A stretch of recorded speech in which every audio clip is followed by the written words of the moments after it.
Valmik कराडचा encounter होऊ शकतो असं एका निलंबित अधिकाऱ्याने सांगितलंय.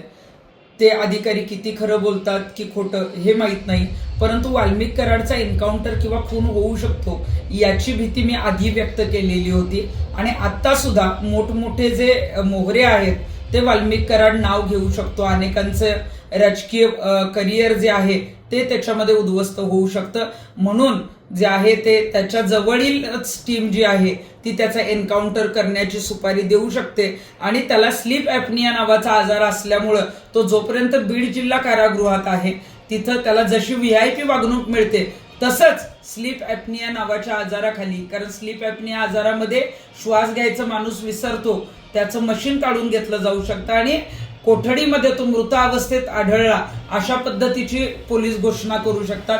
त्यामुळं त्याला कधीही मारलं जाऊ शकतं. संतोष देशमुख हत्या प्रकरणात वाल्मिक कराडचा जर गेम झाला किंवा मारून टाकलं तर ही केस पूर्णपणे संपू शकते. त्यामुळं वाल्मिक कराडचा एन्काउंटर कधी होऊ शकतो.